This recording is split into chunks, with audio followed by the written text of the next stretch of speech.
Vote শান্তিপূর্ণ হলেও vote পরবর্তী হিংসার ঘটনা ঠেকানো যায়নি। বুধবার 6 মে রাতে দুষ্কৃতীদের গুলিতে ঝাঁঝরা হয়ে গিয়েছেন শুভেন্দু অধিকারীর আত্মসহায়ক চন্দ্রনাথ রথ।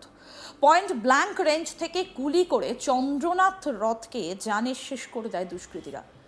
বাড়িতে পরিবার বলতে মা ও বোন। ছেলের মৃত্যুতে কার্যত শোকে পাথর হয়ে গিয়েছেন চন্দ্রনাথের মা। তিনি চান দোষীদের দৃষ্টান্তমূলক শাস্তি হোক, তবে একই সঙ্গে তিনি জানান তিনিও তো মা, তাই সর্বোচ্চ সাজা হোক চান না, কিন্তু দোষীদের যেন যাবজ্জীবন কারাদণ্ড হয় সেটা চান তিনি। একই সঙ্গে তিনি জানান বিজেপি করার জন্যই তার ছেলেকে এভাবে জানে শেষ হয়ে যেতে হলো। কি বলছেন নিহত চন্দ্রনাথ রথের মা, আসুন শোনাই। কি চাইছেন আপনি? মা, সন্তান হারা মা, এটা আমাদের ভাষায় বলা হচ্ছে। আমি চাইছি দোষীরা শাস্তি পাক। কি শাস্তি চাই? আমি একজন মা, আমি চাইবো না তাদের হোক, যাবজ্জীবন কারাদণ্ড চাইছি। আর চাইছি যে আমরা ভারতীয় জনতা পার্টি করি বলে আমরা আজকে ক্ষমতায় আসার জন্য আমাদের সভাপতি বিরোধী দলনেতা যখন বলছেন সুশৃঙ্খল ভাবে থাকতে, তখন শাসক দলের যারা গরম গরম বক্তব্য দিয়েছিল যে 4 তারিখের পরে দিল্লির কোনো ভাব রক্ষা করতে পারবে না, সেটাই তারা দেখিয়ে দিল।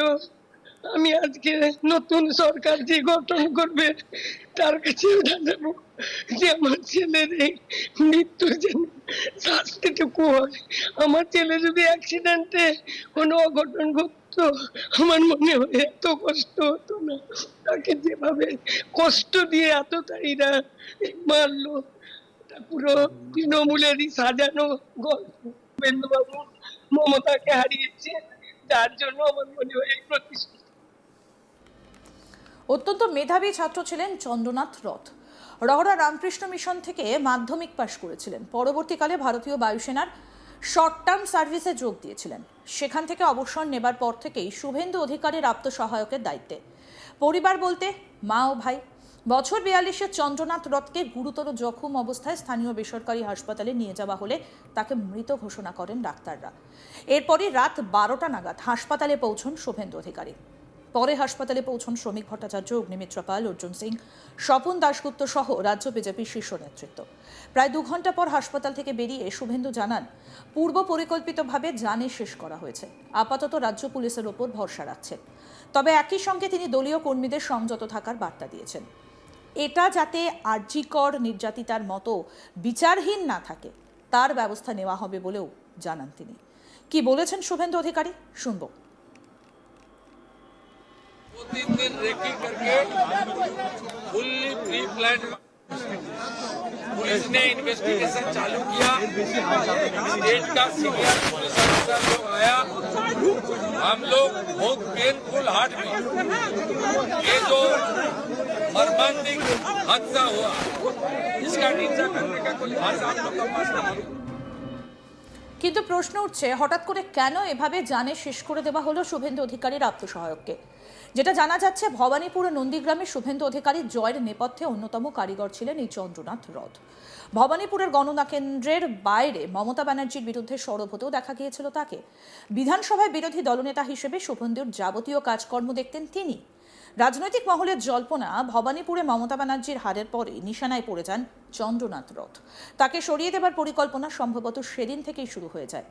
এই ঘটনায় সুপারি কিলার ভাড়া করার তত্ত্ব উঠে এসেছে। কিন্তু রাজনৈতিক মহলে ঘুরছে আরেকটা জল্পনা, সেটা হলো ভোটে পর্যুদস্ত হওয়ার পর মুখ্যমন্ত্রী পদপ্রার্থী শুভেন্দু অধিকারীর আত্মসহায়ককে এভাবে জানে শেষ করিয়ে দেবার ঝুঁকি কি আদৌ নিতে পারে তৃণমূল? কারণ এমনিতেই রাজ্যের মানুষ ভোটে বুঝিয়ে দিয়েছেন যে তাদের বিন্দুমাত্র সমর্থন আর নেই তৃণমূল কংগ্রেসের উপর। এমনকি তৃণমূলের নেতা নেত্রীদের রাস্তায় দেখলে চোর চোর স্লোগান পর্যন্ত শুনতে হয়েছে। তাই এই পরিস্থিতিতে খোদ শুভেন্দু অধিকারীর আত্মসহায়ককে এভাবে জানে শেষ করার ঝুঁকি তৃণমূলের পক্ষে নেওয়া কার্যত অসম্ভব, যদিও গোটা ঘটনাটা তদন্ত সাপেক্ষ। কার্যত শুভেন্দু অধিকারীর ছায়ার সঙ্গে এই চন্দ্রনাথ রথের গাড়ি আটকে পয়েন্ট ব্ল্যাঙ্ক রেঞ্জ থেকে পরপর গুলি চালিয়ে তাকে জানে শেষ করে দেয় দুষ্কৃতী। এই গোটা অপারেশনের পর বাইকে করে চম্পট দেয় দুষ্কৃতীরা। ইতিমধ্যেই দুষ্কৃতীদের যে গাড়িটা চন্দ্রনাথ রথের গাড়ির পিছু নিয়েছিল সেই গাড়িটিকে উদ্ধার করেছে পুলিশ। গাড়িটিকে ঘটনাস্থলেই ফেলে রেখে পালায় দুষ্কৃতীরা। যদিও গাড়িটির যে নম্বর প্লেট সেটা ভুয়ো বলে জানিয়েছে পুলিশ, তবে প্রাথমিক তদন্তে উঠে এসেছে গাড়িটি শিলিগুড়িতে নথিভুক্ত। ঘটনার পরে গাড়িটিকে ঘিরে ফেলে সেটি থেকে প্রয়োজনীয় নমুনা সংগ্রহ করার কাজ শুরু করে ফরেনসিক টিম। গাড়িটি যে এলাকায় উদ্ধার হয়েছে সেই এলাকার বাড়ির আশপাশের সিসিটিভি ফুটেজও সংগ্রহ করেছে পুলিশ। রাজ্য পুলিশের ডিজি সিদ্ধিনাথ গুপ্তা এ নিয়ে কি বলেছেন শুনব। আমরা ইনভেস্টিগেশন স্টার্ট করেছি। যে গাড়ি ওই ক্রাইম মধ্যে ব্যবহার করা হয়েছে 4 হুইলার, সেটা আমরা সিজ করেছি। আস্তে আস্তে আস্তে প্লিজ আস্তে স্যার বলুন স্যার। হ্যাঁ স্যার বলুন স্যার। আমরা ইনভেস্টিগেশন স্টার্ট করেছি। যে গাড়ি ক্রাইম মধ্যে ব্যবহার হয়েছে সেই গাড়িটা সিজ করা হয়েছে। সেটা দেখে মনে হচ্ছে যে যে ওই গাড়ির নাম্বার প্লেটটা টেম্পার করা হয়েছে। সেই শিলিগুড়িতে গাড়িটা রেজিস্টার্ড, সেইটা নাম্বার প্লেট এখানে ব্যবহার করা হয়েছে, কিন্তু এটা ফেক নাম্বার প্লেট। আমরা যে ফায়ার্ড কার্ট্রেজ আছে কিংবা লাইভ রাউন্ডগুলো পেয়েছি, বাদ বাকি জিনিসটা আমরা আই উইটনেস সব কিছু দেখে আমরা ইনভেস্টিগেশন মধ্যে এগোচ্ছি। এই মুহূর্তে এর থেকে বেশি বলা সম্ভব না, আমরা ইনভেস্টিগেশন এগোচ্ছি। আমরা শুভেন্দু অধিকারীর আত্মসহায়ক তথা ছায়াসঙ্গী চন্দ্রনাথ রথের গাড়ি ধাওয়া করে এসে তাকে গুলিতে ঝাঁঝরা করে দেওয়া হয়েছে। এরপর হাসপাতালে যাবার পথে কার্যত জানে শেষ হয়ে যান বছর 42-এর চন্দ্রনাথ রথ। বুধবার 6 মে রাতে কার্যত দাবানলের মতো ছড়িয়ে পড়ে এই খবর। এরপরে মধ্যমগ্রামে যশোর রোড অবরোধ করে বিক্ষোভ দেখাতে শুরু করে বিজেপির কর্মী সমর্থকরা। কার্যত অবরুদ্ধ হয়ে পড়ে গোটা রাস্তা। পরে ঘটনাস্থলে পৌঁছন পুলিশের শীর্ষকর্তারা। রাজ্য পুলিশের ডিজি সিদ্ধিনাথ গুপ্তাও পৌঁছে যান ঘটনাস্থলে। যান বারাসত পুলিশ জেলার সুপার পুষ্পাও। এদিকে এই জানে শেষ করার ঘটনায় তৃণমূলের দিকেই অভিযোগের আঙুল তুলেছেন ক্ষুব্ধ বিজেপির কর্মী সমর্থকরা। রাজ্যের প্রাক্তন মন্ত্রী রথীন ঘোষের নাম করেও ক্ষোভ উগরে দেন অনেকে। এদিকে বিজেপি নেতা রাকেশ সিং থেকে শুরু করে অর্জুন সিং সকলেই এই ঘটনায় তৃণমূল নেত্রী মমতা ব্যানার্জি এবং অভিষেক ব্যানার্জিকে কাঠগড়ায় তুলেছেন। রাকেশ সিং মমতা এবং অভিষেকের গ্রেপ্তারি দাবি করেছেন। অর্জুন সিং সাফ জানিয়েছেন এই জানে শেষ করার ঘটনা কোনো পেশাদার কাউকে দিয়ে করানো হয়েছে। কি বলেছেন তারা শুনবো। কি বলেছেন রাকেশ সিং এবং অর্জুন সিং। ये पॉलिटिकली पोस्ट पोल वायलेंस है। इसमें अभिषेक बनर्जी और ममता बनर्जी को तुरंत गिरफ्तार करना चाहिए। सुनिए, ये सिर्फ शुभेंदु अधिकारी को डराना होगा कि अभी भी अभिषेक बनर्जी है, वो कुछ भी कर सकता है। उसको अपना सम्मान बहुत लगा है। अभी जो चेयर गया है ना, तो वो चेयर उन लोगों को बर्दाश्त नहीं हो रहा है। स्थिति बहुत खराब है।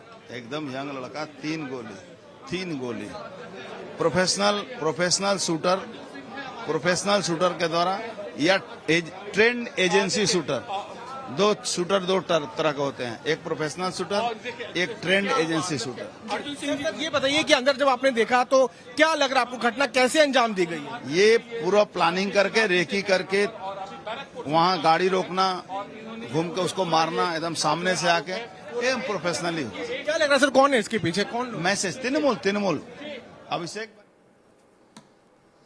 আরও আপডেট পেতে দেখতে থাকুন আজ তাক বাংলা। সাবস্ক্রাইব করুন, নোটিফিকেশন পেতে বেল বাটন অপশন প্রেস করুন।